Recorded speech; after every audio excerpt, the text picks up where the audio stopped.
Les Suisses voteront probablement, prochainement, pour une Suisse à 10 millions d'habitants. Or, il me semble que cette initiative révèle bien une arnaque. Je m'explique. Petit retour en arrière, petit retour historique sur ce qui s'est passé, je dirais, depuis 60 ans en Suisse sur les thèmes de l'immigration. Alors souvenons-nous évidemment de l'initiative Schwarzenbach. Donc pour rappel, James Schwarzenbach, éditeur, grand politicien suisse malgré tout, qui était membre du Parti démocrate suisse, a lancé une initiative en 1965 afin de limiter la population étrangère à 10%. Cette initiative a été malheureusement rejetée de très peu en juin 1970. Donc visiblement, on constate aussi que les préoccupations sont les mêmes. Donc là, on voit déjà une constante, je dirais, au niveau du sujet central, c'est-à-dire l'immigration ou le changement de peuple.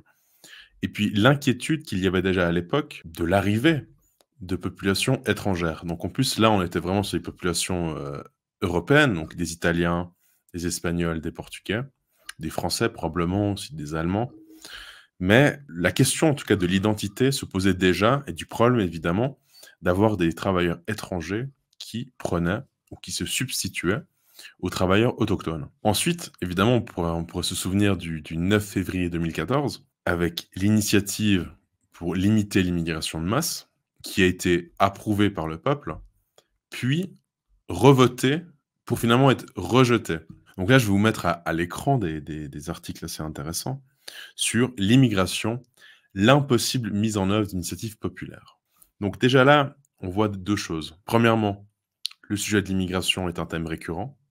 Et deuxièmement, une difficulté à mettre en œuvre des politiques qui visent à limiter cette même immigration. Donc on a un peu l'impression que c'est un peu comme le jeu pile, je gagne, face, vous perdez. Et de plus en plus, malheureusement, il me semble que les votations vont dans une direction similaire. La future votation va dans le bon sens. Or, je veux dire qu'il y a trois problèmes centraux. Deux mineurs et un majeur. Alors tout d'abord, on va peut-être préciser ce que veut l'initiative. L'initiative, alors je vais citer l'article du site internet, la population résidente permanente de la Suisse ne doit en aucun cas dépasser les 10 millions d'ici 2050. Dans le cas contraire, le Conseil fédéral doit dénoncer les traités internationaux relatifs à la population. Dès que la population résidente permanente dépasse les 9,5 millions, le Conseil fédéral doit prendre des mesures, notamment en matière d'asile et de regroupement familial. La Confédération et les cantons, donc ça c'est le troisième point, doivent garantir une évolution démographique durable pour protéger notre environnement et dans l'intérêt de l'efficacité des infrastructures, du système de santé, des établissements de formation, de l'approvisionnement en électricité et des services sociaux. Donc, et là, il y a une petite astérisque que je vais évidemment lire. La population résidente permanente comprend tous les ressortissants suisses ayant leur résidence principale en Suisse, ainsi que tous les ressortissants étrangers titulaires d'un titre de séjour d'au moins 12 mois et ayant résidé en Suisse pendant au moins 12 mois. Donc voilà le cœur du problème. Je dirais que les deux problèmes mineurs sont le fait que le sujet est récurrent et que visiblement aucune solution n'est trouvée. Donc là, on pourrait considérer que malgré tout, il y ait des forces extérieures et qu'il y a visiblement un projet qui empêche le peuple suisse de pouvoir voter et de limiter l'immigration. Chose qu'évidemment peu de gens osent dire. Deuxième point, au-delà du fait de l'arnaque, si j'ose dire, entre le pile je gagne et face vous perdez, nous pourrions relever aussi ce point qui est de dire que même lorsque le peuple suisse vote contre l'immigration de masse, ce dernier va à l'encontre des droits de l'homme, des conventions européennes, etc., etc. Ce qui fait qu'il y a une mise en application impossible. Et le dernier point, central, et là je vais citer Gonzague de Reinalde. Mais on ne définit un peuple que par l'histoire. Elle seule peut nous apprendre ce que c'est qu'un peuple, non pas seulement en étendue, mais surtout en profondeur. Quel est son caractère, son tempérament, son esprit? Comment il s'est formé? De quelles origines il procède? À quelle tradition il se rattache? Par quels moyens il se maintient, vit et progresse? Quelle est sa raison d'être? Quels sont ses besoins?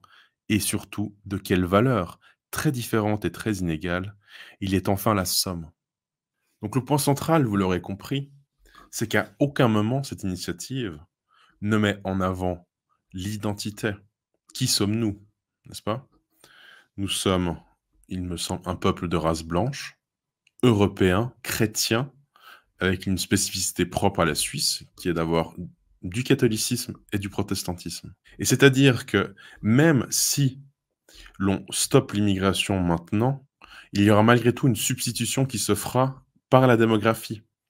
Donc c'est-à-dire que cette initiative sera vaine si on ne privilégie pas une natalité des autochtones.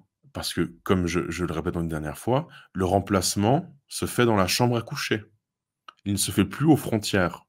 Ça, c'était il y a 30 ans. Maintenant, le remplacement se fait dans la chambre à coucher. Pardonnez-moi peut-être cette vulgarité, mais néanmoins, c'est la réalité. Si l'initiative passe, donc si les Suisses, enfin, oui, les Suisses, voilà, disons les Suisses, disent: «Nous ne voulons pas d'une Suisse à plus de 10 millions d'habitants», cela ne changera pas le problème, puisque la substitution se fait à l'intérieur désormais.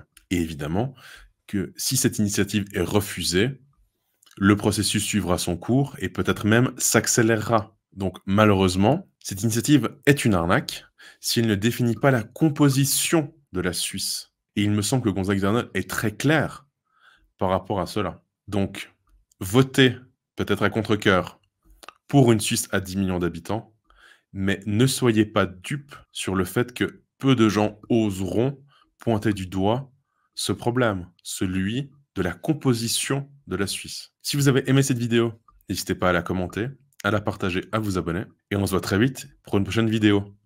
À bientôt.